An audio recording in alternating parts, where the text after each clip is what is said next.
Are you crying? No. Are you crying? Are you crying? There's no crying in baseball! No crying!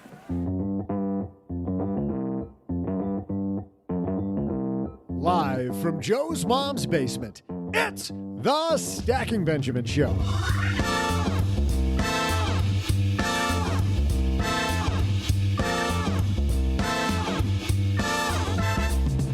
I'm Joe's mom's neighbor, Doug, and after our long weekend and tons of barbecue rib leftovers, what better than a potluck get-together with all of you? Joe's mom's microwaving food, and I'm in charge of entertainment. So today, let's welcome the man behind the New York Times bestseller, Rule 1 Investing, Phil Town. Plus, as a warm-up act, we'll discuss the fast one that many credit card companies pull on unwary customers. Sure, we'll also make sure to throw out the Haven Lifeline to one lucky caller and, of course, save time for my tasty barbecue-related trivia. Sound good? I thought so. And now, two guys who never need an excuse for a barbecue-related food coma. It's Joe and O-J-J-J-J-G.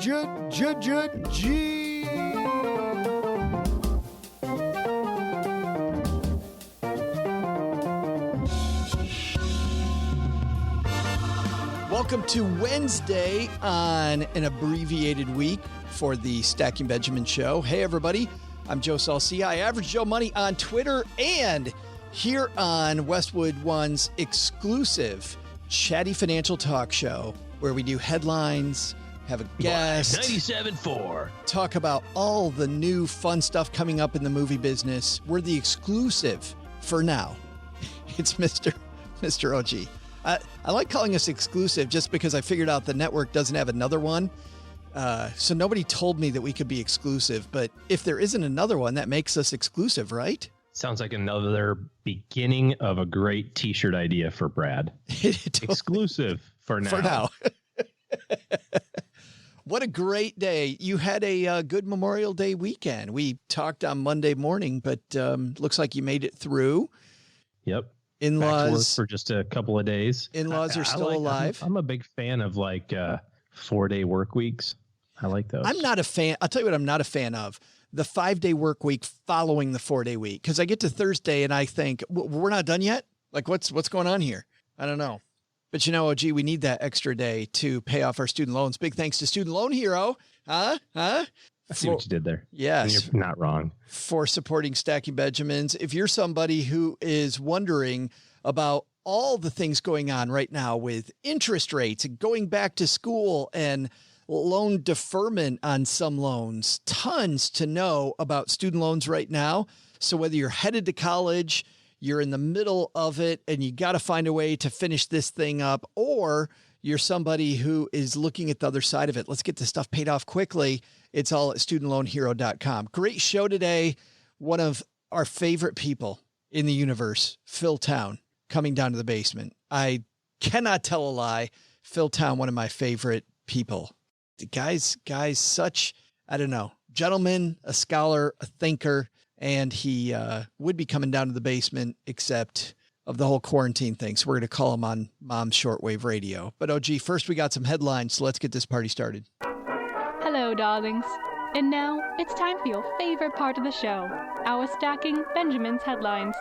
Our first headline comes to us from Financial Planning. You know, now, OG, that a lot of people, Twitter, Square, they were told that they could work from anywhere. Facebook, Mr. Zuckerberg the other day said, hey, you don't have to come into the office anymore, but we're giving you a pay cut if you decide to work from home. Nice. Just shows you how the world works, man. Shows you how the world works. But this from Financial Planning, written by Paul Centropani, 12 affordable housing markets for first-time home buyers. But seriously, OG, if you're somebody who works in a business where you can work from anywhere, why wouldn't you begin looking at affordability now, especially since the chance of you having to come into the office again with future employers is less today than it was 4 months ago? If you have the flexibility and it looks like you're going to have that flexibility, I'll be interested to see the outcome of this as the coronavirus stuff just kind of begins to unravel. That's not the right way to put that. It's already unraveled. Yeah. It begins to be put Re-ravel. Unraveled. Yeah, we get prior to being unraveling. How about this? We get to our new normal. We find the new normal. I don't like that phrase. You like the new normal? I refuse to use that. It's against. You want a phrase that's more of a win-win for us? Got to think. Just trying to think a little further out of the box. Yeah, if we could just be more synergistic on our decision making, that would be great. But seriously, what I was thinking about was, if you have managed to be in an organization that hopefully has continued to be successful, and your boss has recognized that your section of your organization has continued to be successful, how do you not make the pitch to say, see, I told you I can stay at home, so I'm going to stay at home from now on? There's going to be lots of statistics about workplace environment changes during this time. I know that there's tons of people in sociology and urban planning doing all kinds of research right now. I can just academics. The open floor plan concept in the office. Destroyed. Remember how that was like, that's the en vogue thing. Yes. We used to have a membership at WeWork, and that was, we had like a little office, but they had that whole setup where you could just sit out there and just do whatever the hell you wanted to do. Sneeze guard salesman giggling by the day. Exactly. We're back, honey. Our time has come. We are back. I'm not just selling at Subway anymore or the buffet. You remember all that buffet business we're losing? We're getting it back. Affordability, Paul writes, remains the top hurdle to buying a home, especially for those taking the plunge for the first time. And I'm going to stop right there. I don't think that's a bad thing to have to save up for your first down payment. Do you? Like this idea of making sure that you've got appropriate skin in the game, I think is a great hurdle to realizing how difficult home ownership really is. Yeah, it's not supposed to be easy. And when we make it easy, I think sometimes that's where our big default rate comes from. But anyway, affordability does remain a top hurdle.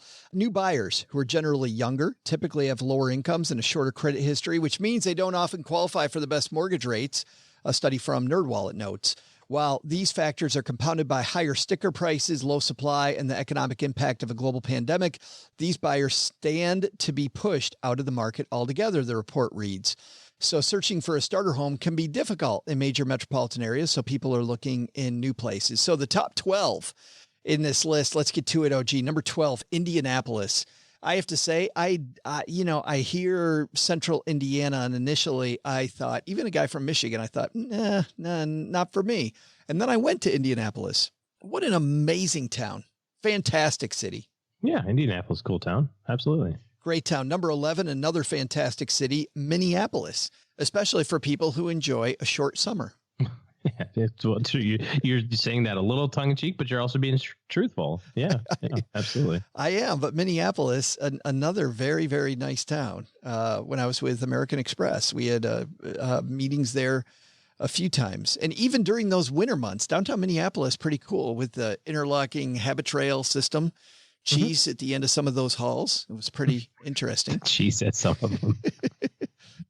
Number 10 on the list, Birmingham, Alabama, a town I've only been to twice, but loved it.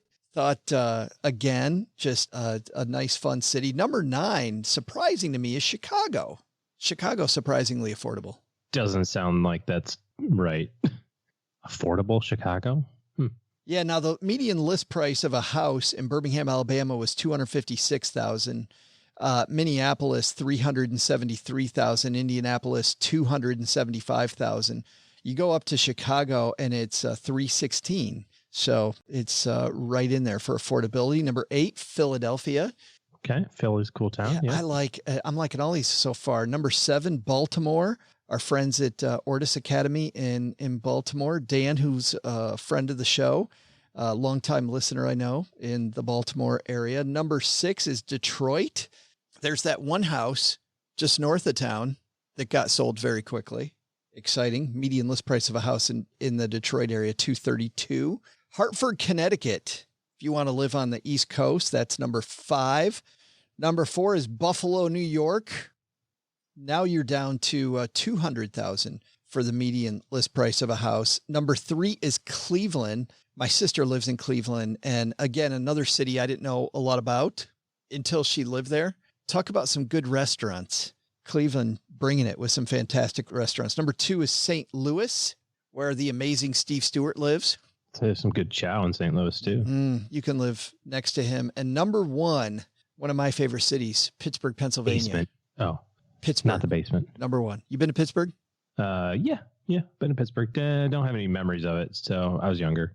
I may have a story about Pittsburgh for later, but I think that these cities, a lot of Rust Belt cities in here, OG, traditional Rust Belt cities on this list. I mean, a few outliers, but generally cities in middle America. And I'm wondering if this change that we're seeing is going to bring back people to middle America now that you can live. The reality is that if you can work from home, you get the freedom to pick. We moved across country. You've done it twice. I think most people just underappreciate exactly how awesome that is.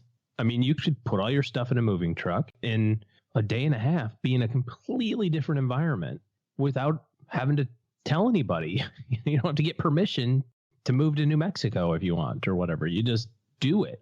And that's super powerful. If you've got the flexibility, don't discount it from a financial planning standpoint. Or instead of putting your stuff in a moving truck, just sell it all. Well, that's one way to do it. Our second headline comes to us from CNET. I think of CNET, I think of electronics. But this is written by Oscar Gonzalez over there. Credit card issuers start to lower cardholder limits. Did you see this? Haven't. Uh-oh. Yeah. It appears everybody's tightening their belts during the coronavirus pandemic, even credit card companies. A new survey found that about 25% of card owners in the U.S. had their limits reduced or accounts closed within the past 30 days. You might not have the credit that you thought that you had. This is always the first problem I see when people say, hey, I'm not going to keep an emergency fund, OG. I'm just going to keep a few credit cards open. Happened in 2008. Looks like it's happening again now. Yeah, you can't count on it. And the problem is that in very short order, that spirals out of control. And what I mean by that is, let's say you have three credit cards and they all have a $10,000 available limit. And on one of those, you have $2,500 charged.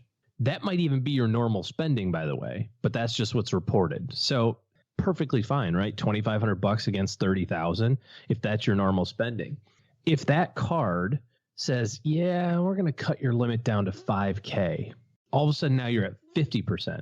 And because of everything is run by all these bleepity computers, all of a sudden the rest of those other cards that you have open go, whoa, what happened?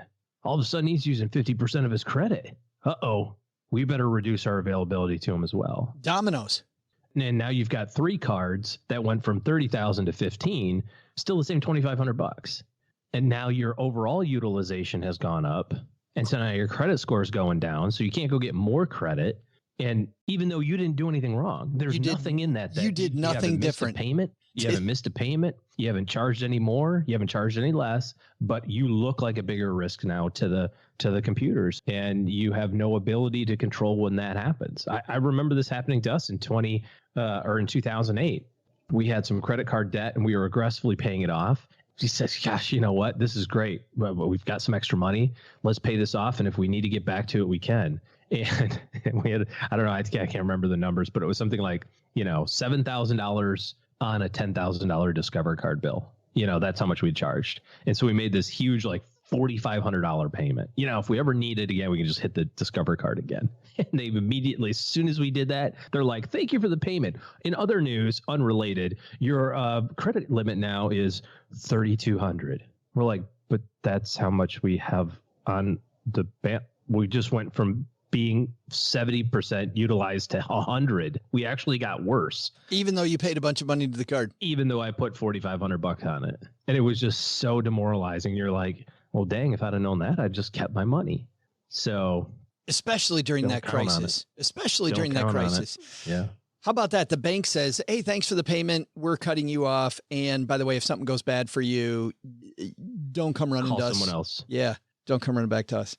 It's so and nowadays, dangerous. All of these cards are, when you sign up for them, you're giving them permission to run your credit multiple times. Just go look at your credit report and see how many times, American Express runs your credit. They probably look at our credit report twice a month, I bet. So automated, of course. I'm a fan of when I'm setting up my cash reserve or maybe once a year looking at a place like Magnify Money as an example to see that I get a good interest rate, but I get frustrated when I see in online forums fairly constantly people comparing interest rates between 1.2, 1.3. I'm getting 1.4. I mean, $10,000 OG between 1.2 and 1.4 is no money. I don't want to be stuck making those decisions. I want to make the big decisions. Having a cash reserve and putting it aside, I think is the important lesson here, and maximizing your interest rate, which, by the way, the reason I bring that up is the reason why a lot of people say they don't want to have an emergency fund is because look at the low interest rate. I think you're playing the wrong game, don't you? The way that you want to look at this is that the risk that you take is inversely correlated to the return that you can get. So you have no risk, and this is total safe and secure money. Of course, you're not going to get any return on it. And okay, fine. So you pick the 1.31 and it drops down to 1.2. It's not the end of the world. You're not trying to beat inflation. You're in the ballpark of being correct. And you're right. People do get frustrated and they kind of screw around with this and trying to make $10 decisions. Meanwhile, they should have 20,000 instead of 10,000. They're not making the $10,000 decision. They're making the $10 decision. But it is what it is. You can't have it both ways. You can't have a great interest rate on your savings account and a really low mortgage rate on your mortgage. And you can't have the safety and security of immediate access to your cash and the opportunity for it to go up a whole bunch. Those things have to be inversely correlated. So it's boring. It's supposed to be. The bottom parts of the pyramid, those are the crappy ones. Nobody looks at the first row of bricks in a pyramid and go, oh yeah, that's amazing engineering right there. But then people ask, why don't I just get rid of the boring parts? If it's so boring, why don't I just get rid of that? Well, if I'm allowed a further pyramid analogy, thank you for the setup. You can't do it upside down, because if you don't have the foundation right, everything screws up. All this stuff associated with personal finance, it's meant to be boring. If you're having fun doing this, or if it's exciting, you're probably doing it wrong. So get your boring cash reserve. Yeah, I think that's lesson number one. Lesson number two, boss says you don't have to head back to work. Maybe it's time to look at some affordable housing elsewhere in the United States. Could be an exciting time for you and life's little adventure.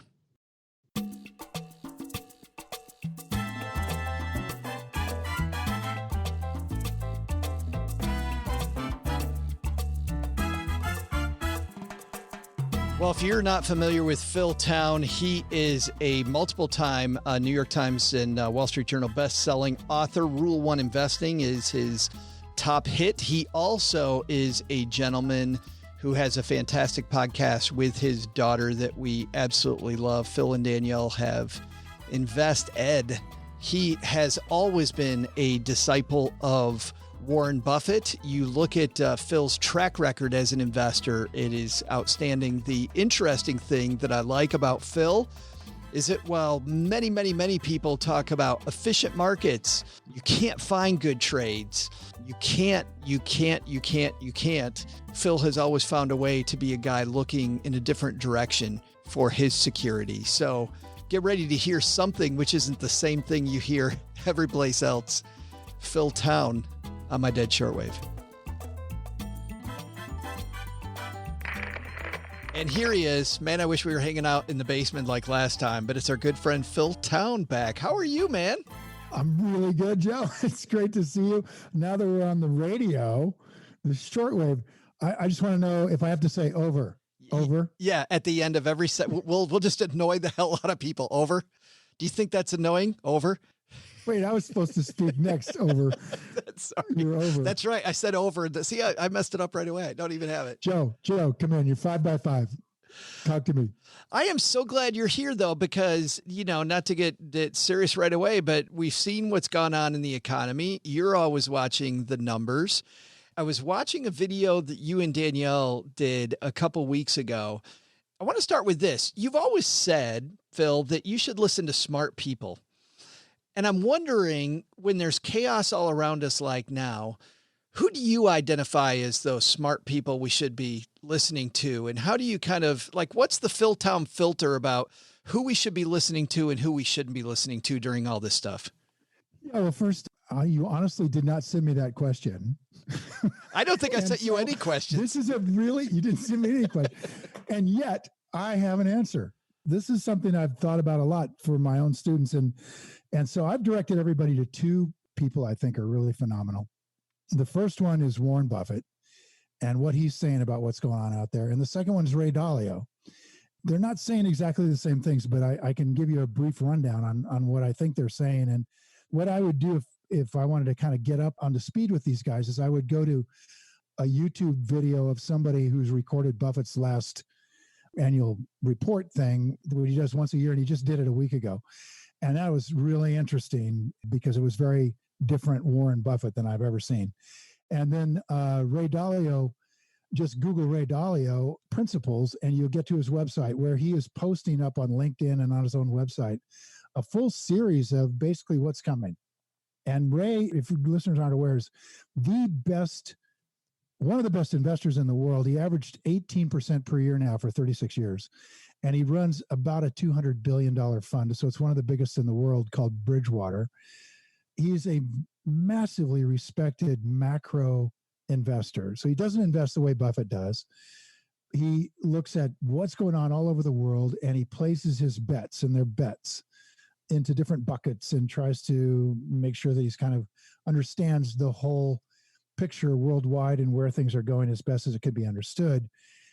And he is putting out a series. So we'll start with him for a second.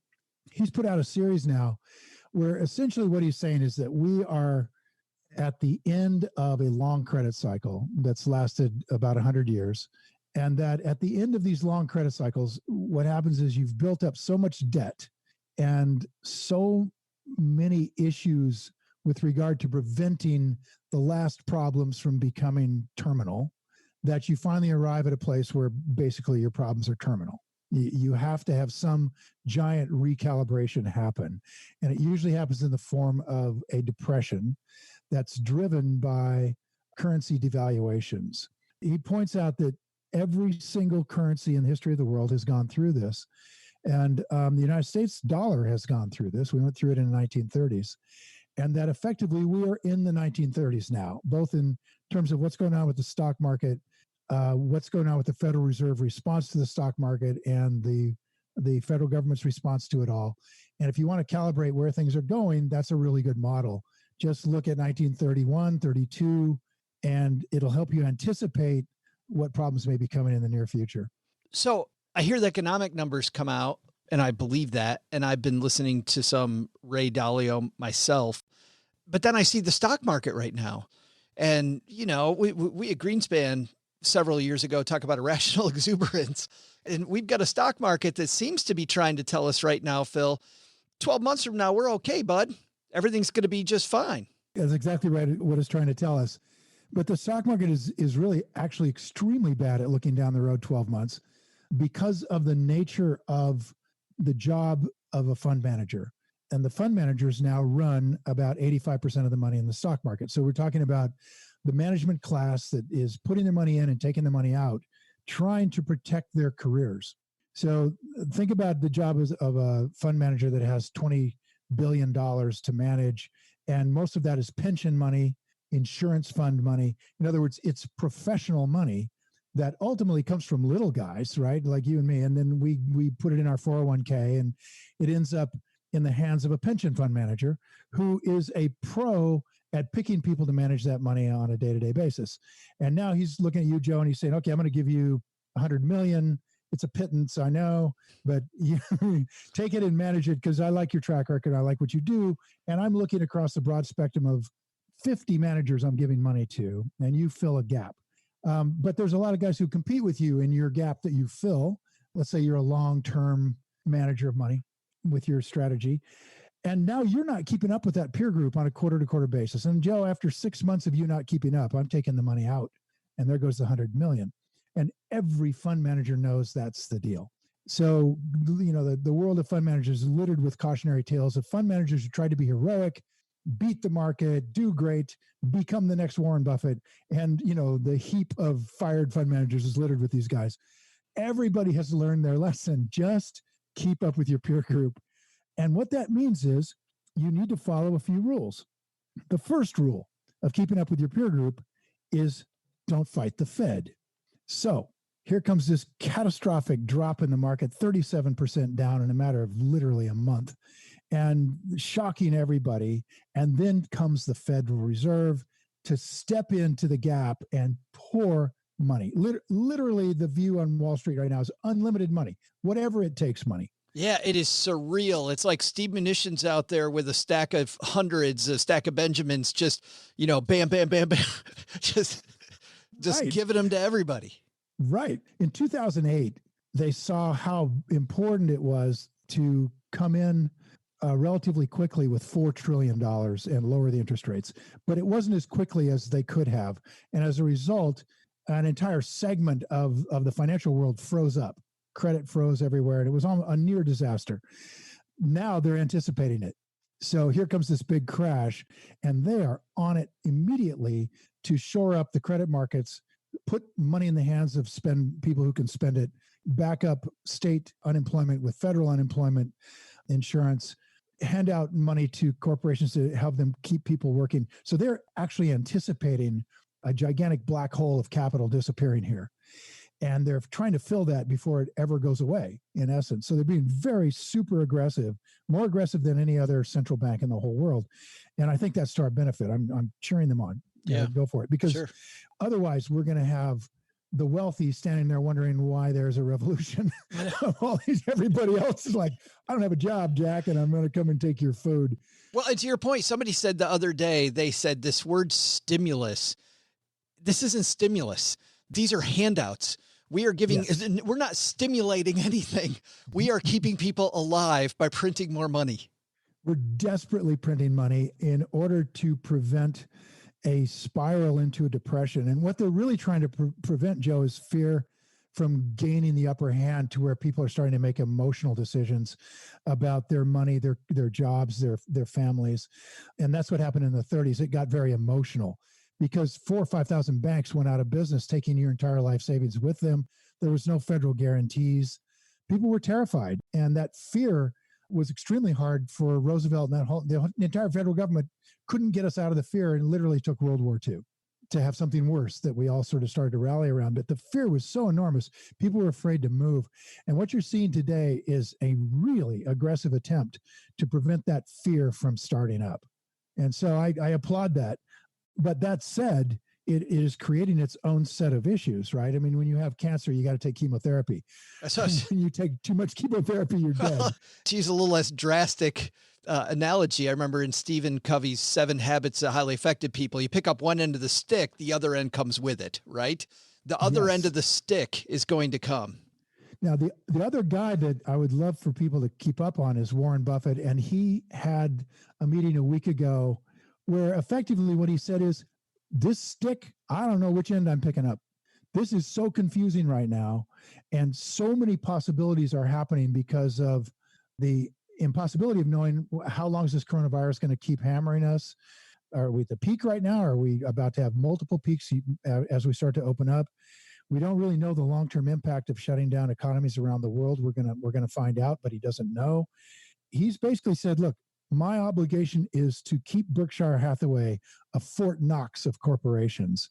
And so he's sitting on $135 billion and he's not spending any. He didn't even buy back his own stock when it got down to about $175 a share, which by his own account is a bargain. So he is sitting there. And what we don't know from Buffett is whether he's sitting there leaning toward a view that says this is going to get a lot worse in terms of stock prices before it gets better. And those the stock prices may be worse because so many corporations are going to have really deep problems that can't be solved by government help. If that's why he's sitting on $135 billion, by the way, that's 3 times more money than he's ever had in his life that he's holding back. And in 2008, he was saying things like, hey, America's great. You want to get in there right now. You want to buy these things when they're cheap. He was doubling down. Yeah, double down, jump on it. He put in $40 billion into the markets. Today, he's saying very, very clearly, I'm not putting in a penny. I'm sitting on it. I haven't seen anything attractive at attractive prices yet, which effectively means the market was too overvalued. Even a 37% drop didn't put things on sale. or that the potential here is a lesson from his teacher, Ben Graham, who was investing through the 1930s and in 1929 had cash out of the market brilliantly, and in 1930 put it back in. And Ben's experience was it doesn't feel any better to put your money in when the market's down 30% and then it goes down 90% than when you just leave it in and it goes down 90%. It feels just as bad. Yeah. So I think Buffett's lesson from his teacher is maybe, and this is kind of reading between the lines, is maybe be patient here. It's going to get bad, and it's going to get bad in terms of stock prices going way down, not recession down, but depression down. And that's kind of the same thing that Dalio is hinting at, that he's already said it. He didn't hint around. He said, we're in a depression. And, you might want to be thinking about investing like you're in a depression. Good news, huh? I mean, this is the cheery. Well, this is funny because I'm watching this awesome video with you and Danielle. You're walking through very similar territory that you and I are covering. Not a ton has changed. First time in a long time, not a ton has changed in 2 weeks, just more doom and gloom.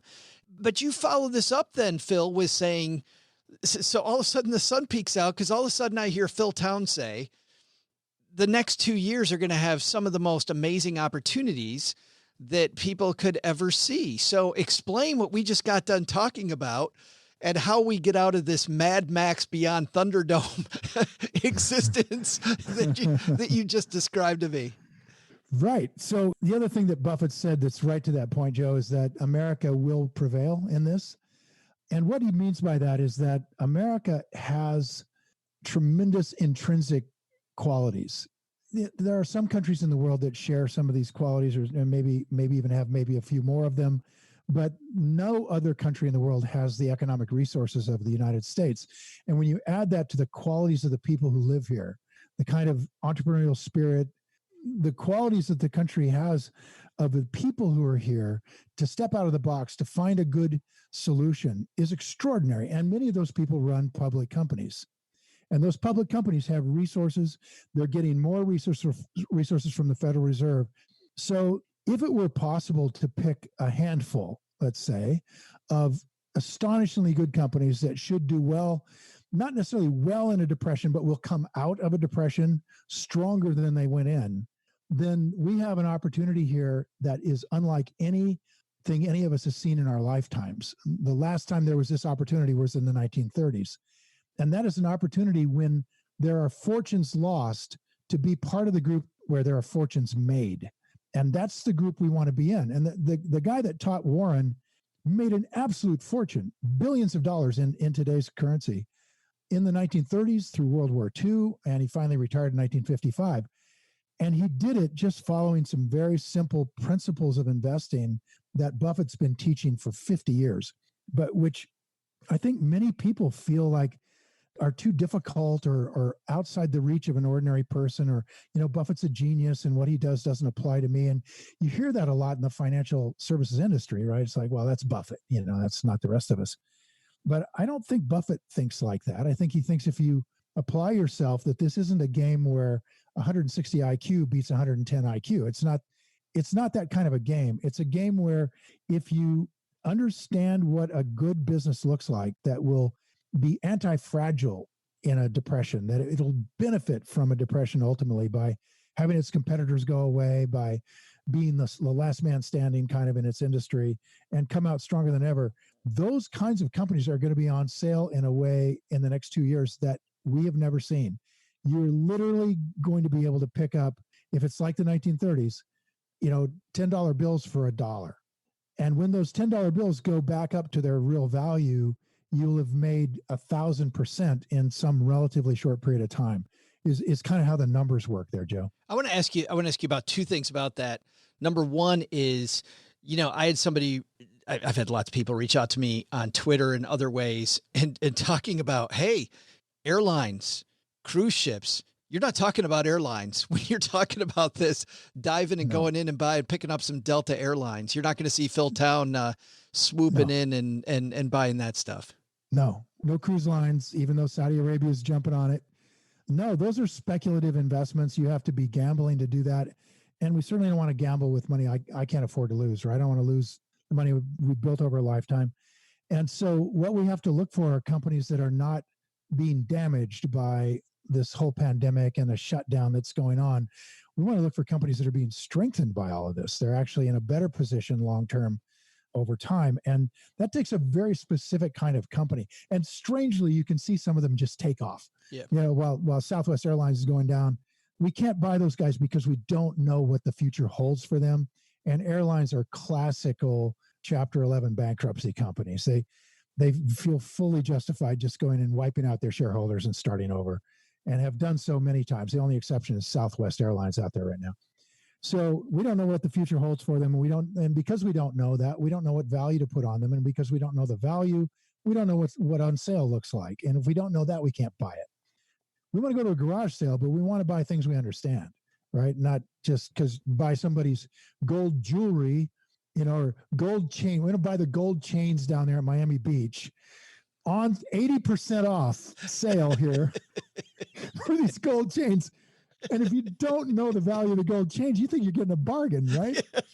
Not realizing you can buy those at Walmart for half the price you just bought it for on the Miami Beach. So understanding the value of what you're buying is just fundamental to doing this. And that's not that hard. So, I mean, if you're willing to dedicate a little bit of time to learning this, you're completely able. Here's something else that I think is really important, by the way, because I know you're a former Ameriprise guy. So you've done some of this kind of stuff, right?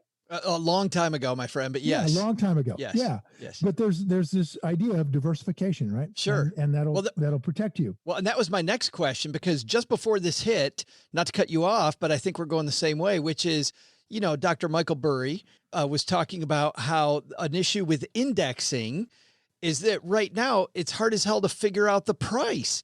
And as more people index, pricing becomes really, really difficult. And it sounds like this is kind of where you're going as well. Exactly. Right. What Dr. Burry is talking about is that indexes, when you purchase an index in your 401k and thus diversify across the entire, let's say, S&P 500 index, you have 500 companies, ballpark, and now you own all of them and you're diversified and you're feeling very, very safe relative to trying to pick stocks yourself. But there's a catch. And the catch is that when you do that, the people running that index, SPY, let's say, have to go out and buy a pro rata share of all of those companies. They're not looking at the value of those businesses at all. Nothing to do with the value. So if everybody indexes and everybody buys the index, it just keeps going up. There's no connection to the cash flow coming off of these companies whatsoever. In other words, it becomes like a Picasso or a gold bar or something. You suddenly have the market being just valued at whatever price people pay for it. And since they're buying the index, they just keep paying more. But that turns out to be a problem. And we've seen that with real estate in the last decade.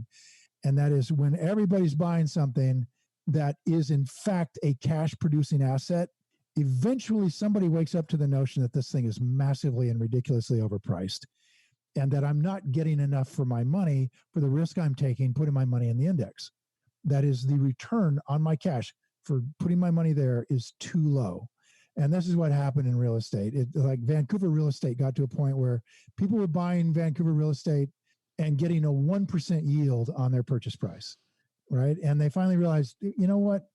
This is way too high. And so they stop buying it and bam, the real estate prices go down. So the bubble is there in the market. And maybe the best way to look at that bubble is the Wilshire Index compared to the GDP of the United States, which is a ratio tracked by the Federal Reserve in St. Louis called, if you wanted to look at it, you'd Google FRED, F-R-E-D, and then Wilshire GDP. And it will show you that as long as I've been tracking this, the average relationship between the market, which is the Wilshire Index, and the revenue of America, which is GDP, was about 80%. That is, the market was priced at about 80% of our GDP. So if our GDP is 10 trillion, then the market's pricing itself at about 8 trillion, and it varies around that market price. Today, it's at 178%. So it's at more than double what would be historically considered normal. And that's purely being driven by index investing being pushed in there as a result of having nowhere else to go. You go buy a bond at zero interest rate, right? So this market is vastly, in my view, and I think in Buffett's view, it's vastly overpriced. It's an accident waiting to happen, and the accident finally happened. And now you're going to see the market reprice itself as people get out of those indexes. You have the opposite thing happen, which is nobody's checking price against value. And now the indexes have to sell off all those stocks in order to give you your money back. In an indiscriminate way. In an indiscriminate way, which is how it can move 37% in a month. Yeah. I mean, that's unbelievable volatility. And then back up in a matter of a few days. Unbelievable volatility as these indexes are just shoving money in or taking money out. So I think if you look at all of the different rational views of a market, the ultimate view of a market that makes sense to me is that a thing is worth some relationship to the cash it gives you back. Right? I mean, if you buy a house to rent to somebody, you have to look at it in terms of your cash flow. At some point, you have to say, well, that's just too expensive. I'm not going to get enough rent back in here to use my money that way to justify the risk of a house versus putting my money in a T-bill. And so that relationship has been torn apart now, and it's about to go through I think a very significant repricing. And when that happens, you're going to have bargains, because then as you have exuberance of the market always goes up, you can't worry, you just put the money in there. You have the opposite thing occur, which is, my God, all of my retirement savings are going away in my 401k. I've got to get the money out. And when that money starts coming out, again, the indexes are going down. And this is what Burry's concerned about. They'll be very volatile. And when that happens, you have fear start to rise. And then it goes through past the point of reasonable pricing. As fear starts to tell everyone, get out, get out, get out, it goes right on past that into some unreasonable pricing in the other direction. And that, I think, is what Buffett is kind of signaling he's waiting for. Wow.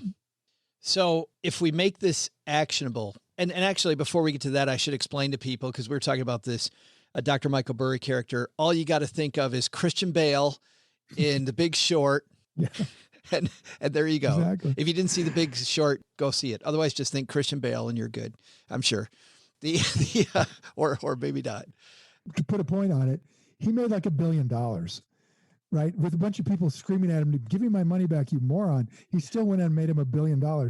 And Burry is absolutely a guy that I track. I think if you want to watch somebody who's a brilliant investor, who might leave you puzzled about why he's doing certain things, he's a guy to watch. He's fun to watch. His feelings about water, we can save that for a different show, but also fascinating. Just fascinating. Absolutely. He and Ted Turner, by the way. Oh, really? Yeah. Oh, yeah. Ted's a big water owner. Yeah. Yeah. There are some people listening. I'm just thinking about somebody out walking the dog, taking the daily, got to get out of the house, walk, listening to you and I chat. And they're going, oh, I don't know this town guy. But he just sounds like he sounds like one of those active investors. An active investor lately means horrible to the indexer, right? We've had that. We've had that in and out over and over and over. And people missed, if they didn't hear you and I talk before, let's be clear, man, you really are not an active investor. I'm a sit on my butt investor, capable of sitting on my thumbs and doing absolutely nothing for as much as 2 or 3 years at a time in cash, waiting patiently. And I would say I get very active sometimes. I'm basically passive aggressive with investing. Yeah, that's a good way to put it. Very, very, very passive until the market puts a bunch of things I want to own on sale. And then I'm very aggressive about loading up the truck.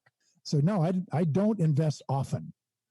Yeah, but I do invest aggressively sometimes. Yeah. The rule one way, you have a set of signals, really filters that you follow to determine which companies are the companies that are in your wheelhouse. And then you wait for those to hit. So my understanding of your day, Phil, is this, and I'm probably making it easier than it seems. You, Melissa, wake up, you go have some breakfast, you go look at the computer, you look and see what your companies do. Maybe, I don't know if it's every day, if it's once a week, you look and see if any of your signals have hit, and then you go out and you spend your day with the horses. Yeah, pretty close. The big difference is I probably spend 3 hours reading. Yeah. Sitting here and just reading about companies I want to own. For example, if I want to own a railroad company because I see Warren Buffett buying one and I'm curious, and because my grandfather worked for the railroad, my uncle worked for the railroad. So I'm like, that might be something I could come to understand a little bit.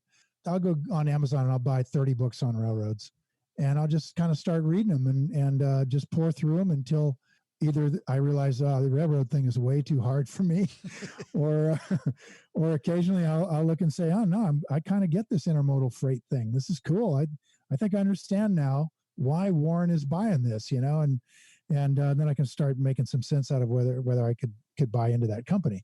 And I'll do that. I try to make it a routine to do 3 or 4 hours of reading a day. And I read Melissa to sleep at night. I will read. She actually asks me to read the 10Ks to her. Does she really? Oh yeah, because they put her out. I mean, she is like. I say a 10K puts me seconds. Out. 30 seconds, she's gone. It's better than any Ambien. There's nothing like reading a 10K to just drop you. If you were a mutual fund guy, you could just pick up a prospectus and you're good to go. You're good to go right there, gone. That is so other than the reading part, yeah, you got it right. I don't spend much time on the market. I do some cash flow related trades where I don't have a company. I have a company I want to buy, but it's not at the margin of safety price. And I will do some options around that to try to get it at that margin of safety price. And if I don't get it, I'm making cash. And that's a lot of fun to do that. But you're basically right. I don't spend hardly any time actually investing. That's yeah. Yeah. Yeah. I think people have this view of active investing and what they think it should be. You're sitting at the computer all day pulling your hair out, and that's not the Philtown lifestyle. No, we went into cash pretty aggressively in 2007. I went on CNBC and on Closing Bell and told Maria we're going to cash. And she was like, I thought you were a value investor. And what are you doing going to cash? Right. So I got the other end of it from her. And I said, no, I mean, everything's overpriced. I can't find anything I really like. And I'm seeing big guys leaving the market, and one of the indicators we've got. And we went out 18 months, we just nothing, and just camped out. And I'm back in that mode now. I'm feeling pretty comfortable sitting on my butt, go and watch the horses get born. This is good. I was going to say, it's got to be a little cathartic. I mean, when you turn on the news and everything else is so bad all day. Honestly, I feel torn because I was fortunate enough to get an education on the concept, like Nicholas Taleb, the concept of anti-fragile. By the way, I think one of the best books you can read about both structuring your life and your investments is Anti-Fragile by Nick Taleb, who's an NYU professor, but also he was a former options trader, and he really knows his business. And his concept is exactly Buffett's concept for investing in how I try to follow these guys, which is to own things that will get better in a really tough situation. Own stuff that's going to do well when it hits the fan. And that's what Taleb means by anti-fragile. Not just something that will survive, but something that will actively become bigger and better coming out the other end. And that's what we try to target for our investments. I was on my morning walk today listening to Tim Ferriss talk to Nick Kokonis from Alinea, the big Chicago restaurant, and talking about trying to revive restaurants. And he was talking about Taleb this morning and how important and how some of the stuff that Taleb wrote 10 years ago, 15 years ago is playing out, just completely playing out right now. Yes, it is. What you're seeing is at least in the financial services world, is kind of the death of efficient market theory, which Taleb has been ringing the death knell on for several years now. He wrote Black Swan and he wrote Fooled by Randomness, both of which are pretty solid criticisms of efficient market theory. Efficient market theory, of course, as you know, just is everything is priced properly in the market all the time, because what moron would sell something for $100 it's worth $200, right? Not realizing that the academics not realizing the market's a scary place, and that people do emotional things all the time, especially when they're trying to protect their fund manager career. So the result of that is there are opportunities for us. And if we are an anti-fragile type investor where we are waiting patiently for those opportunities to appear and not trying to chase the market, we're trying, as Warren's partner Charlie Munger says, we're trying to be patient. He says, because we make money when we wait. We don't make money when we buy. We don't make money when we sell. It's all about the waiting. And for the last year, this has been very hard to wait. I mean, it's like the market's really priced high. It's going up. People feel, like, oh, I'm missing out, right? You got all that scenario going. Yeah. And you're gonna have a lot of you out there feeling that right now. Like if I'm not in this market, here we go again, I'm gonna miss out. But I would just caution you that this time it might be different, and you might want to really be careful with money you can't afford to lose right now. Where can you teach people more, Phil? Where do we go? Well, we just virtualized our workshop. Up to this point, we've been happy to have people come in on full scholarships to attend our workshop in Atlanta, and we did it live once a month. And now we've gone virtual, and we're doing once a month a virtual workshop. You can get to it by going to rule1investing.com and just follow the links to it. We sell them out, and what we're doing online is we're going through 2.5 days of pretty intense training. We have different instructors doing different parts of the training, and then every hour or so, we have you with a coach that's going to be working with you in a small group of about 8 to 10 people and working through the exercises from the education you just got. And by the end of that 3 days, we will have started you on structuring a watch list of companies that you understand and understand why someone like Warren Buffett or me might be buying them. The last time we did this in this kind of economic environment, Joe, was in our first workshop we did in Singapore in June of 2009. And I had just come off of CNBC, right? Doing a series there. And so these students were in perfect timing. And we built a watch list. And that's what we do at this virtual workshop. We'll build a watch list of 10 companies from these students, each of them trying to find one company in that 3-day period. And we'll build this watch list of what we think are our students' best view of anti-fragile companies. That watch list from Singapore, in the 10 years that followed, it did 1,254% return. Holy cow. Stunning, right? Holy cow. $10,000 would have become $125,000. 100,000 became 1.2 million. When the market, which was stunning during that same 10-year period, turned that 10,000 into 30,000. So the difference is not exponential, but it's damn big, right? It's big. And it's worth, I think, taking a look to see if you can do this. I think it's worth it. So if you want to join us, we fill them up fast. So yep. Jump in there. We're deep into June at this point and headed for July. We will link in the show notes at stackingbenjamins.com. And I'd also be remiss if we didn't talk about the podcast, man, where you and Danielle have a ton of fun. My daughter beats me up. She does beat you up on a weekly basis. I love that when Phil starts to rant, like she goes like, "Dad, you're ranting. I'm pulling you back." Or you accuse her of wanting to argue, and she's like, "I don't want to argue." Okay, you're right. I want to argue. Exactly. See, I made a mistake. This was a mistake. She went to college at a really good liberal arts college and got a degree in comparing religions. And then she looked around for a job, and there were no jobs available to compare religions. Imagine that. That's strange. And so then she went to Oxford and got a master's degree, not in something useful, but in religious comparisons this time. And stunned to find out there were no jobs for Oxford master's degrees. And then she came to me and said, "Dad, I think I better go to law school and get a real job." And I said, "Great." So she goes to NYU Law. And this was the mistake. NYU Law taught her how to argue unemotionally and basically take apart my arguments. Oh, no. Like disassemble my arguments. And this was completely unfair, frankly. And so I was used to having a daughter who was a religious major, you know? Like, damn it. Yeah, I could say what I want. She'd be like, "Oh." And no more, man. Now she just climbs up my smokestack. So it's just. She does.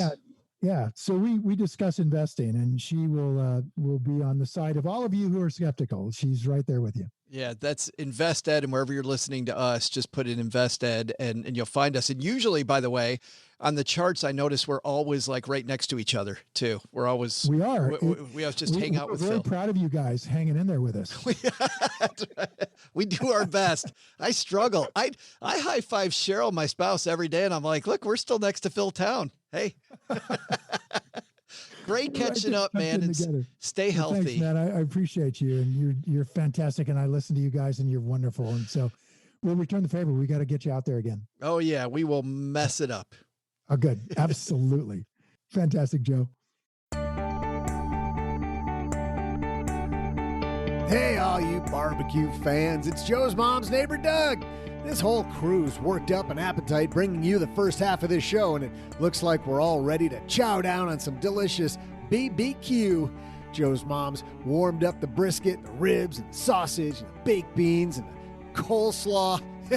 Hey, Joe, how about that coleslaw, huh? No, I think it's still pretty damn funny.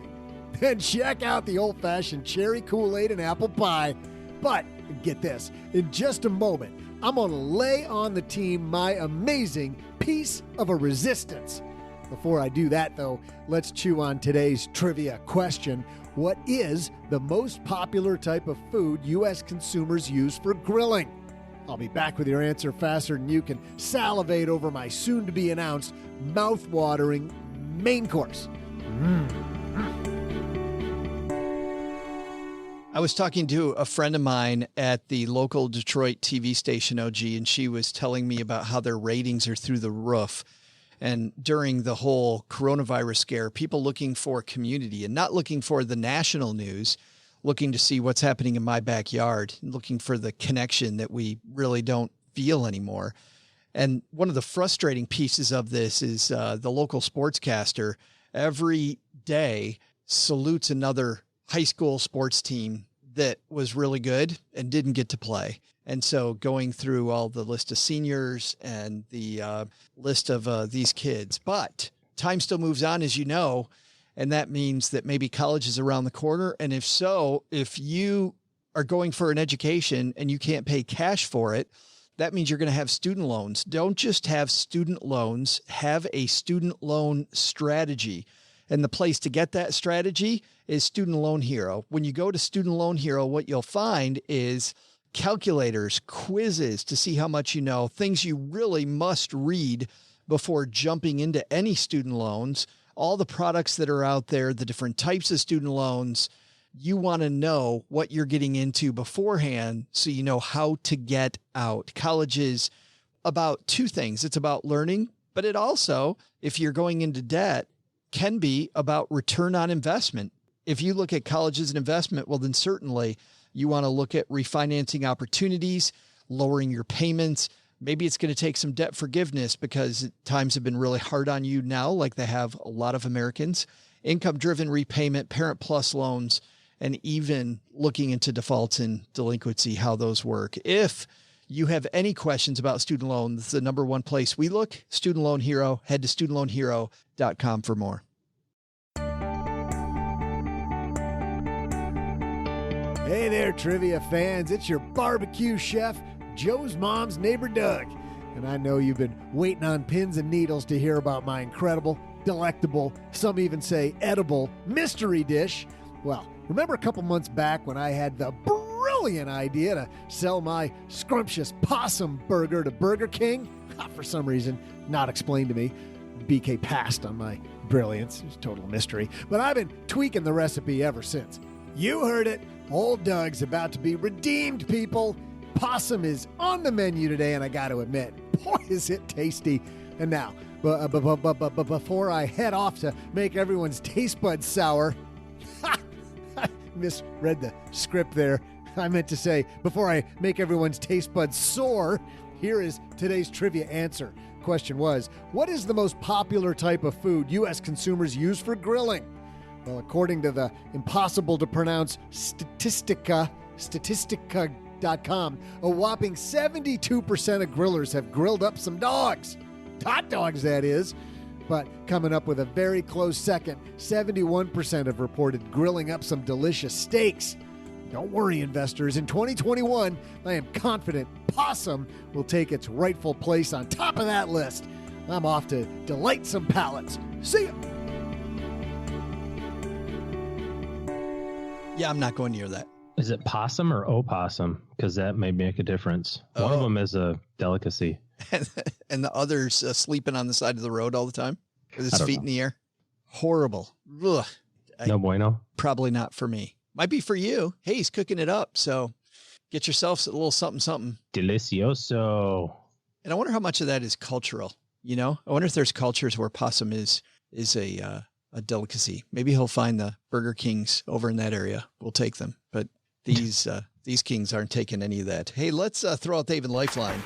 Distract ourselves to tackle some of life's most important questions. Our friends at Haven Life Insurance Agency, they put what I value first. If I got to eat possum, it's probably a lot of ketchup I value a lot of ketchup, OG, maybe some salt. Yeah, you put a little mayonnaise on that, a little mustard, maybe some pickles for the crunch. That way you don't know what kind of crunch.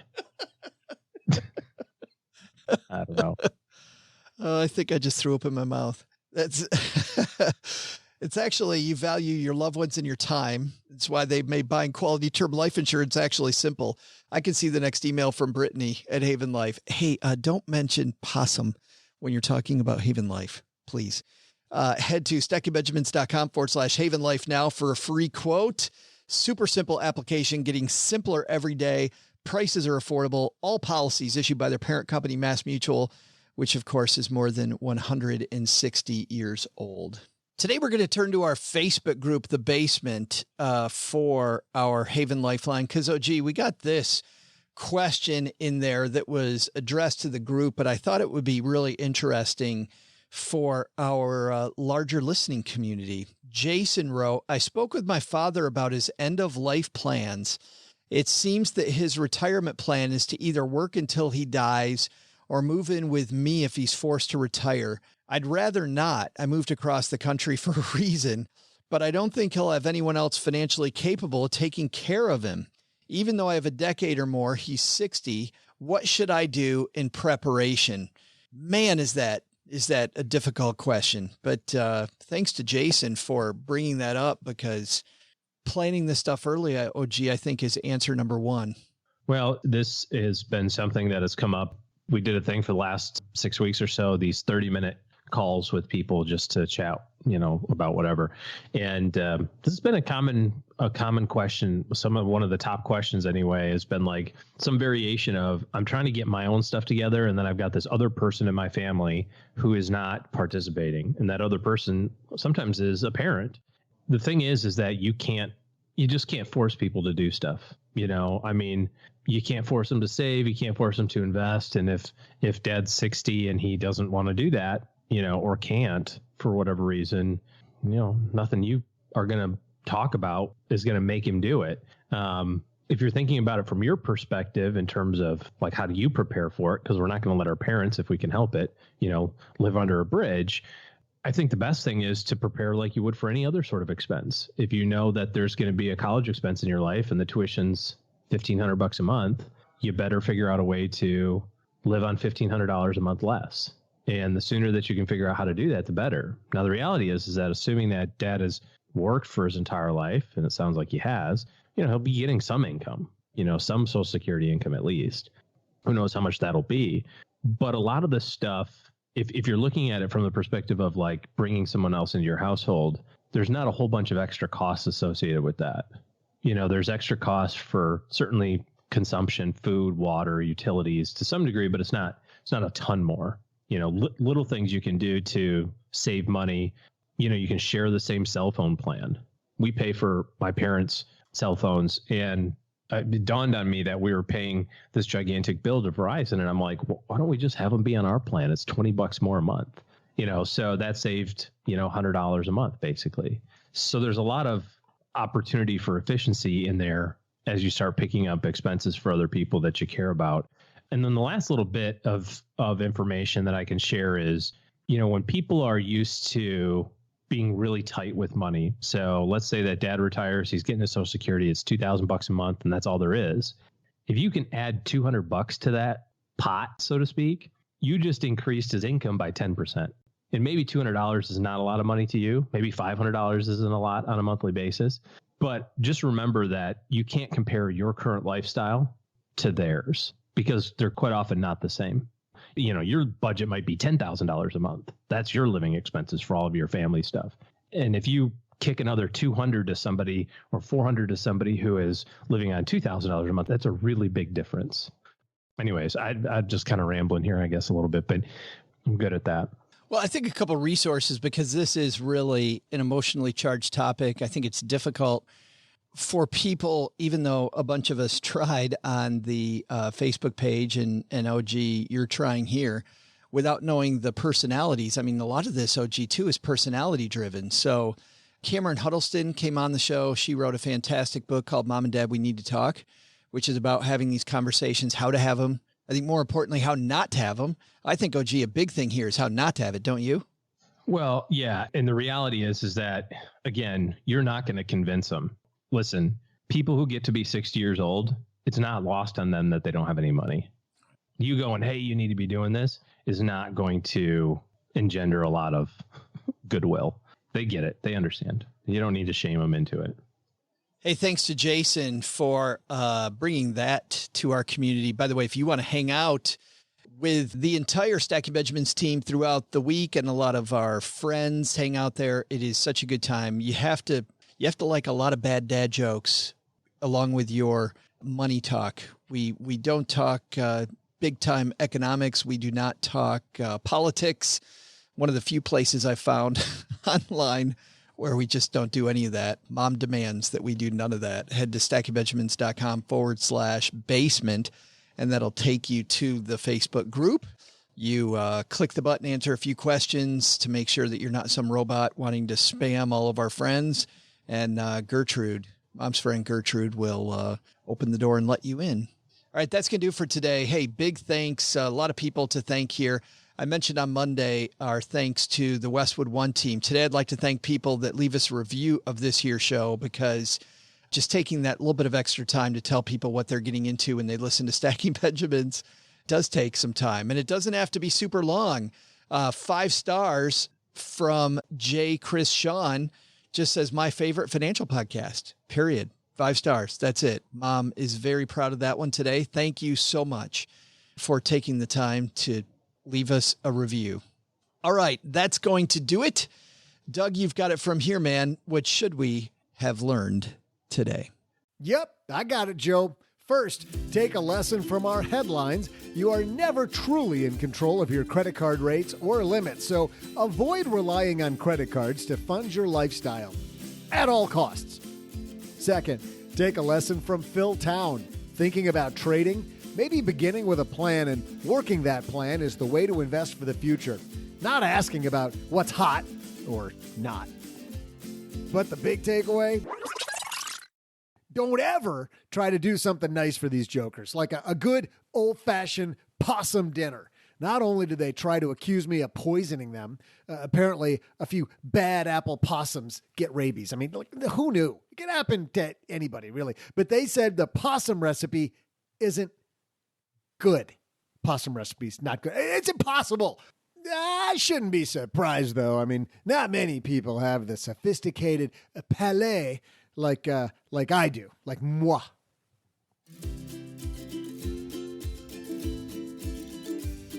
Special thanks to Phil Town for joining us while social distancing. You'll find all of Phil's information at rule1investing.com or on our show notes page at stackingbenjamins.com. Phil also has a podcast called InvestEd, and you can find that where all the finer podcasts are distributed. This show is created by Joe Saul-Sehy, produced by Taylor Stevens, and engineered by the amazing Steve Stewart. Online, visit us on Twitter at SBenjaminsCast or on our Facebook page. I'm Joe's mom's neighbor, Doug, and I'm pretty much the guy in charge of everything around here. Trust me, this well-oiled machine didn't get like this all by itself. SB Podcasts may receive payment on the show from sponsors and guests in the form of books, giveaway items, discounts, or other remunerations. That's a big word. There's no way you take advice from these dorks, but like Joe's mom always says, don't take advice from people you don't know. This show is for entertainment purposes only, and before making any financial decisions, consult with a real financial advisor.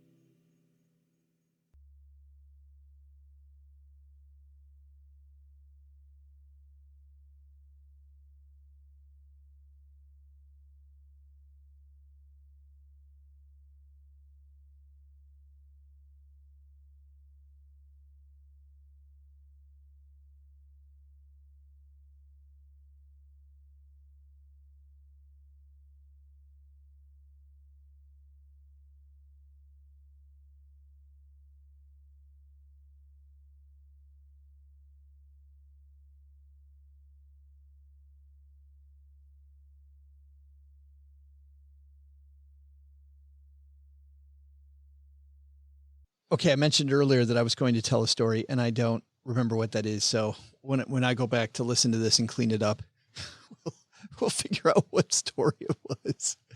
And if apparently it wasn't worth it, OG, because I don't remember. But it is amazing what you find yourself doing when you're huddled at home. And I want to tell you one thing I've been doing lately.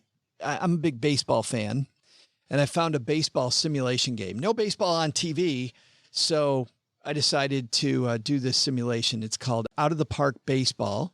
You make yourself a manager and a general manager of a team. And of course, being a Detroit Tigers guy, I decided that I would manage the Detroit Tigers. This game isn't a game. I got completely fooled by the game. This is a full-time job, because not only do I control ticket prices at the stadium, I also make all the trades. I bring guys up and down from the minors.